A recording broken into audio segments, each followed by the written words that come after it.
হরে কৃষ্ণা। সকল ভক্তদেরকে জানাই কৃষ্ণার প্রীতীয় শুভেচ্ছা, বিনম্র প্রণাম। আজকে অর্জুনের প্রশ্ন হচ্ছে, সংযত চিত্ত ব্যক্তি ইন্দ্রিয় বশীভূতর দ্বারা ভগবত ভক্তি অনুশীলন করে কিভাবে ভগবানের কৃপা লাভ করতে পারে। তো ভগবান শ্রীকৃষ্ণ উত্তর দিচ্ছে, শ্রীমদ্ ভগবদ গীতার যথাযথ দ্বিতীয় অধ্যায় সাংখ্যযোগ শ্লোক নম্বর 65। ফসাদে সর্ব দুঃখ না মহানি রহস্য উপজায়তে প্রচন্ন চেতস এস্য বুদ্ধি পর্যবতিষ্ঠতে। চিন্ময়চেতনা অধিষ্ঠিত হওয়ার ফলে জড় জগতে আত্মিতাপ দুঃখ থাকে না। এভাবে প্রসন্নতা হওয়ার ফলে বুদ্ধি শীঘ্র স্থির হয়। প্রথমত অর্জুনের প্রশ্নটা হলো,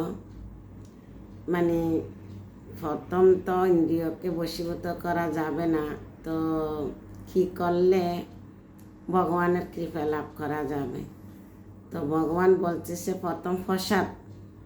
ভগবানকে বুক রন্ধন করে যে আমরা বুক লাগাই, তো ভগবান গ্রহণ করার পরে এটা প্রসাদ হয়ে যায়।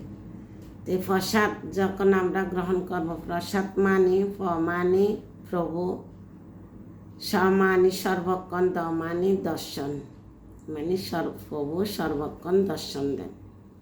প্রসাদ তিতাব দুঃখ আধ্যাত্মিক আদিবতিক আদি দৈবিক, এই তিতাব দুঃখ আর ভোগ করতে হয় না যদি আমরা প্রসাদ গ্রহণ করি।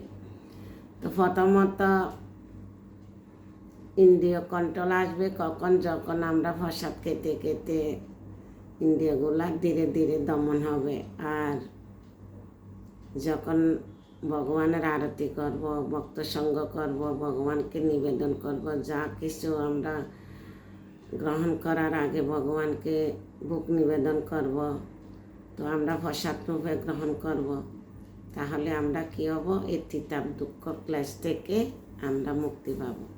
তাই অর্জুনের প্রশ্ন হচ্ছে যে, সংযত চিত্ত ব্যক্তি ইন্দ্রিয় বশীভূত যদি দ্বারা ভগবত ভক্তি অনুশীলন করে, তাহলে ভগবানের কৃপা কীভাবে লাভ করা যায়। যেমন কি আমরা প্রথম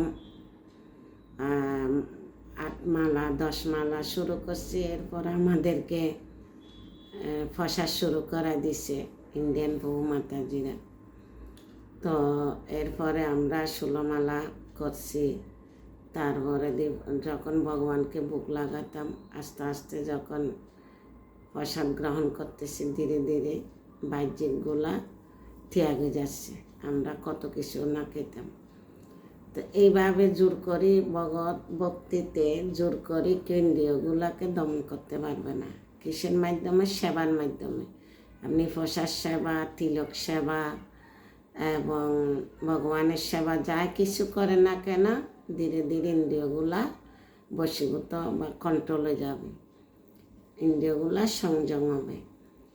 তো অর্জুনের এখনও বুঝতে পারছে না, তাই বারবার প্রশ্নগুলা কেন করতেছে। অর্জুনের প্রশ্ন দিয়ে আমাদেরকে শিক্ষা। অর্জুন হচ্ছে ভগবানের শুদ্ধ ভক্ত, তার প্রশ্নগুলা করার কারণ আমরা যেন ঠিকমতো ভগবত ভক্তি করে যেন ভগবত ধামের পথ সুগম হয়। হরে কৃষ্ণ। সবাইকে প্রণাম, ভুল ত্রুটি নিজে গুণে ক্ষমা করবেন।